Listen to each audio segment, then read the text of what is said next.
Hello, beautiful starseeds. Welcome to Starseed Energetics. My name is Ashtara, mission to bring you some of the highest frequency content. And today I have your September transmission for you. I am going to be using a little bit of divinatory tools such as cards, but mostly it's going to be a freestyle. So while I shuffle, please tune into your heart space, the toroidal field of your heart, grounding your energy in whatever way, shape, or form you like to do that. Connecting with your universal energy, cosmic energy, and I'm intending to just bring forth the highest messages to serve you at this point of time in your evolution. And remember, if you like my transmission style, you can visit my Patreon where I do a lot more energetic work. All right, let's see. So the most fundamental message that's coming out here is that you are expressing a level of your truth that you had been altering or suppressing or just running around in the background, and you're already pretty open when it comes to expressing yourself and really speaking your truth, but it needs to be completely obliterated open in your point of time in evolution now. So even if you do speak your truth already and you do express yourself, it's not to the degree that is being initiated for you to open up this month. Maybe a lot of you are finalizing a project. Maybe a lot of you are finishing some sort of expression, like you're publishing a book or posting a video or something along those lines, creating a YouTube channel, making a social media account to really start speaking on your truth to the level that you hadn't before. And it requires a complete level of trust. And you've had experiences where you spoke your truth, but it was not received very well. But at that point, it's like your self-acceptance at that level wasn't as open as it is now. So when you are speaking your truth, but at the same time you have doubts about yourself, or that you don't even accept your own truths as stable, then that kind of frequency transmits along with the message to the receivers, and then the receivers don't receive it well because you, when you're communicating it, don't even believe in your own truth to the fullest extent. So you have been working on that to align with your truth, and that's the biggest difference between people who actually live their truth and then teach their truth versus people who are just teaching some cognitive truth but they're not actually living from that space. That's where you can sense a massive energetic difference. So even if somebody tells you the same set of advice that they are actually practicing in their own life, it's drastically different from somebody else telling you that same fact or truth, but they're not actually practicing in their daily life. And if you're energetically sensitive, you can sense this. Like, for example, when you take a yoga class or a meditation class, it can be the same guided process of meditation or the same sequence of asanas in the yoga. But for some reason, when some people teach that same practice or teach that same truth, it feels so much more different than when some other people teach the same thing. Some people's message comes across so much more grounded because they're actually living it from day to day. So on the surface level, it can be the same message, it can be the same expression, but it really differs between, first, do you accept yourself fully and completely? Do you trust yourself fully and completely? Do you trust that it doesn't really matter what others say? Like, if your truth feels like it can be compromised based on other people's feedback, that level of mistrust is encoded in your message when you speak or when you teach it. So that's what you can really trust that is different between when you were trying before, when you were trying to teach something or you're trying to speak up on something, when you show up to something and it doesn't get received well. Now it's going to be received differently because you've really refined your inner perspective about yourself and the practice of that truth. You're living from it. And so what I really like to say is, when you're expressing your truth, or when you are teaching your truth, or when you are taking action on something that feels aligned to you, it's not actually, the creation process is not actually about that isolated period of time you spend on creating that craft, whether that is writing or painting or making videos or making healing sessions for people. Those hours of actual creation is only the surface of what is actually being done in that creative process, wherein when you actually live from the truth that you are expressing or the frequencies that you are expressing, you're in your day-to-day moment, your moment-to-moment in day-to-day life, that authenticity in which you are aligned to yourself is actually the bigger picture of what you are expressing in that moment. It's actually completely transparent when it comes to people who are energetically sensitive. So if you are ever wondering how come some people, when they execute an art, for example, a very subjective art is abstract art, and how come some people's art is so much more expensive and valuable than other people's abstract art, is that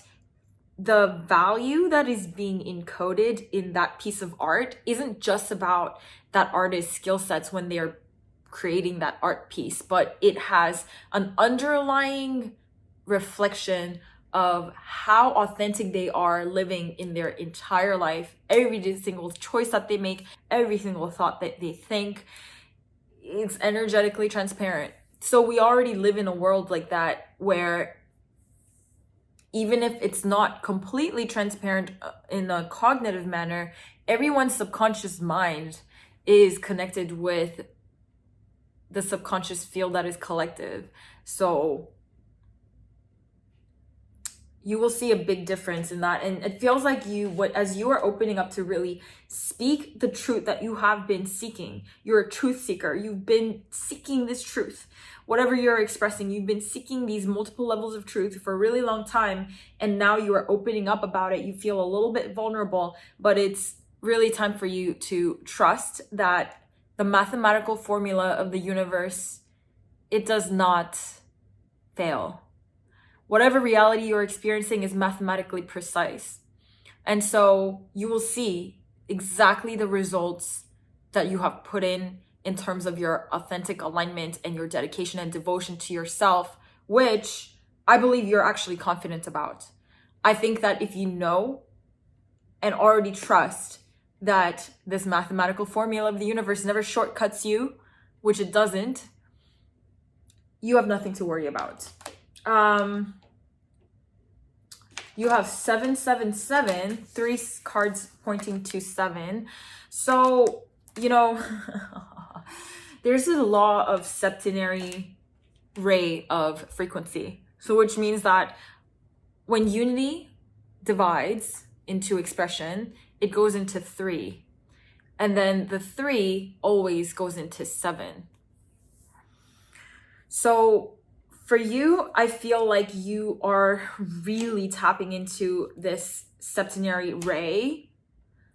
I feel that most of you have been working with this cycle that is about to manifest in your life. It's been 7 years since blank. So try to tune into what happened to you 7 years ago.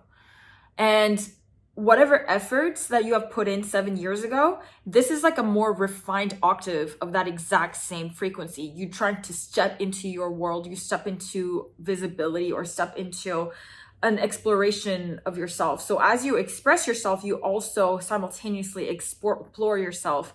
And this is a new kind of construct of identity that you are coming into. And I feel almost as if you are split, because if you see, there's like these 3 different identities, 2 different identities, and it feels like you're not really sure which is which.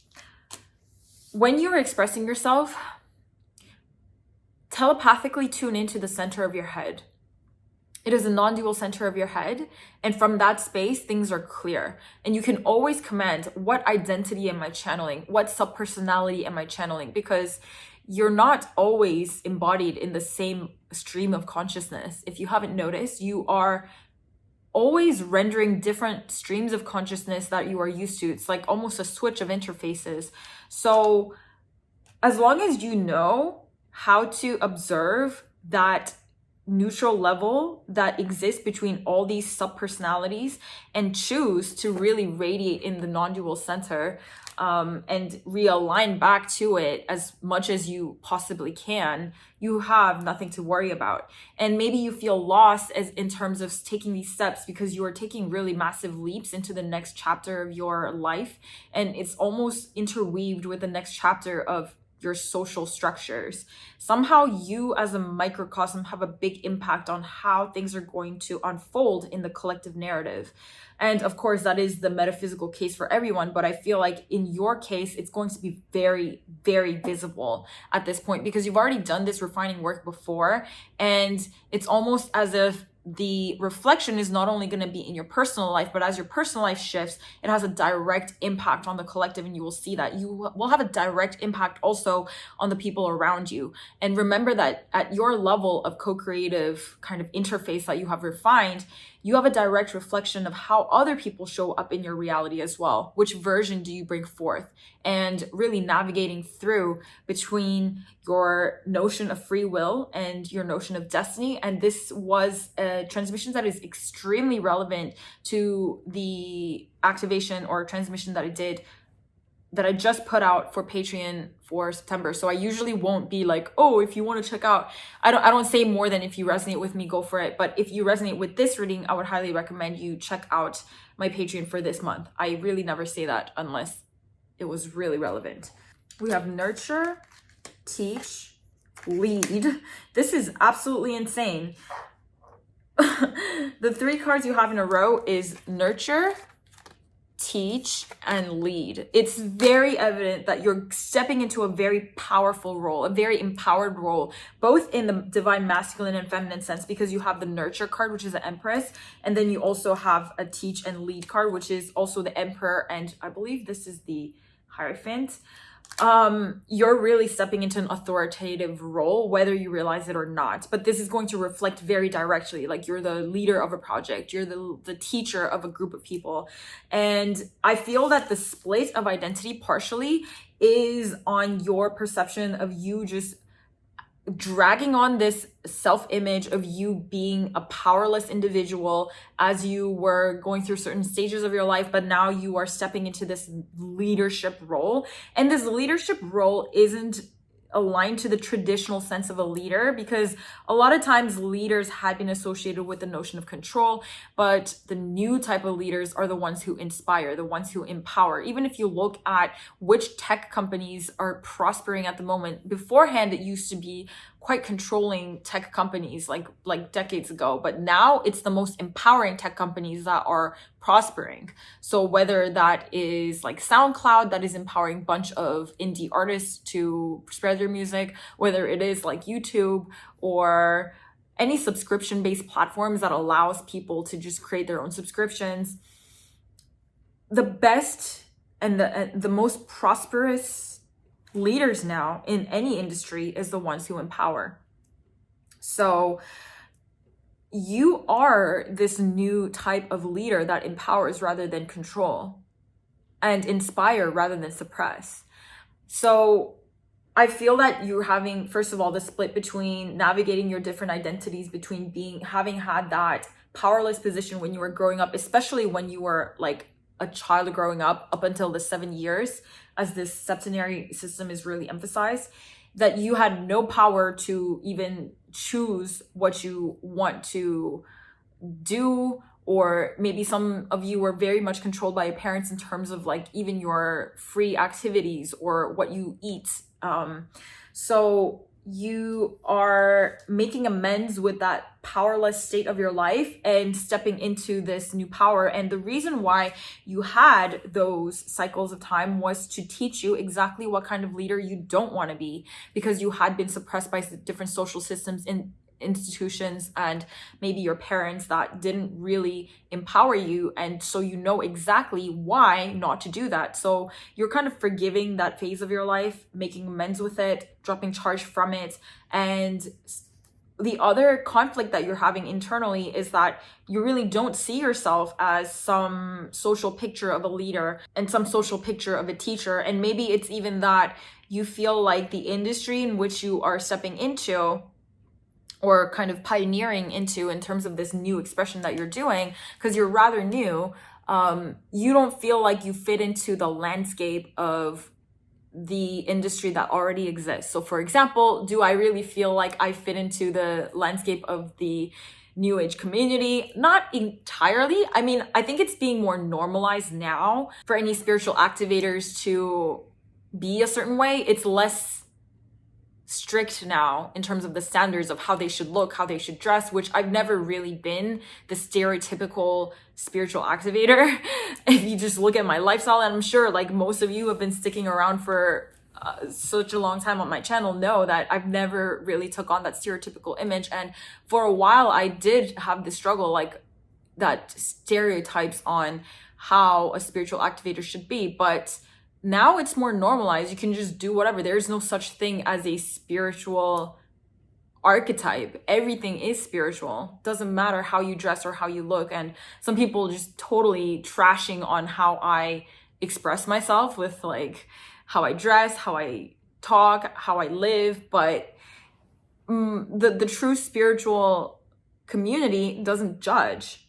So it's similar to you where you feel like I think you're stepping into a new industry or a new expression of being, and you feel like the landscape just doesn't match up, or that you are even feeling like you are a newbie, perhaps because you're not well versed. But I just want to remind you that you don't need any external validating points on why you deserve to be a leader in an industry.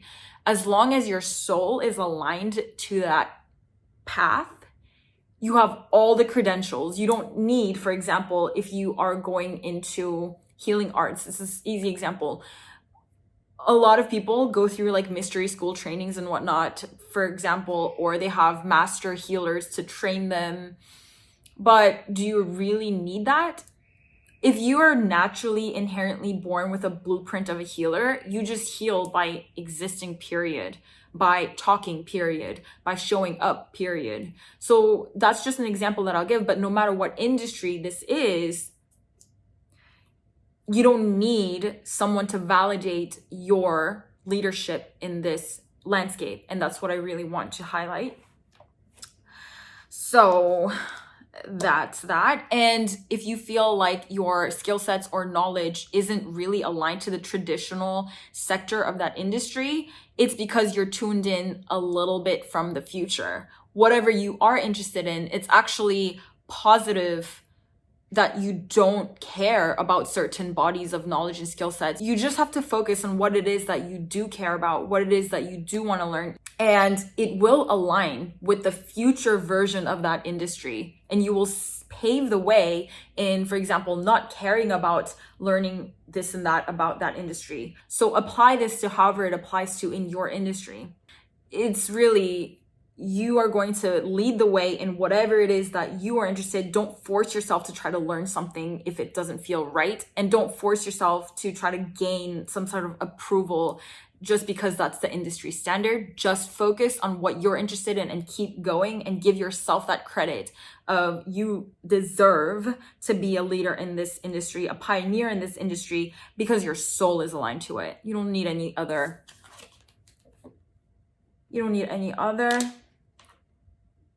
excuse. Okay. Final card here is solar plexus chakra. So a lot of you are really struggling with that power notion. And this is exactly the same as when I was telling you, like when you felt like a loss of power as a young adult, or when you were growing up as a child, you are restoring that sense of power and empowerment. And this is exactly how you're going to be such a good leader. Most likely, a lot of you have had terrible experiences with boss figures in your work. If you ever had, been employed, it's kind of similar to like, why is it that you went through this strenuous process of having misaligned boss figures that didn't treat you the best? Maybe, of course, they had bright sides, but maybe there were so many distortions about the way they would lead a team. It's because it was teaching you exactly how to be a balanced and compassionate leader moving forward. You are going far with this. All of these are major arcanas coming up, and this just means that this is not just your personal will, it is completely aligned to the divine will. So I'm going to finish off with one oracle card, and that is Eternal Gatekeeper and Home. May your body be where a harmonious balance of love, strength, and light and pleasure lives. And then we have Acknowledge, Assert, and Protect what is right for you. So I feel like this Eternal Gatekeeper of acknowledging, asserting, protecting what is right for you just means to stay very stable on what you feel is inherent or essential to your soul's path. And for a lot of you, I feel like there's this sense of ungroundedness that you've lived with thus far, and feeling like wherever you go, you're kind of needing to be at the next step of your life. And this has a lot to do with your time, space, continuum referencing. I feel like a tremendous healing coming from that space as you really assert your boundaries and learn to kind of really approve of yourself exactly how you are, and cease to compare your journey with others and compare your skill sets or even like your progression of your life with others. So what I'm really guided to leave you with for this message is that remember, a sense of home, before it is external, signifies a sense of harmony between your mind, body, and soul. Once you have that synchronized and once you have that synthesized, you will no longer feel ungrounded. And you will create a scenario wherein your environmental home reflects exactly that balance within. And I feel like as starseeds, a lot of you really feel this disconnect between yourself and the environment or the society. But as you do the inner work of balancing your mind, body, and spirit, and acting in alignment for every single decision you make and every single state of your being, and resting in the synthesis of that, then you will cultivate that sense of home from within, and it will reflect outwards. Okay, so I really hope that this has been helpful to you. Thank you so much for spending time with me and watching this reading, and I'll see you very soon in the next transmissions. Bye.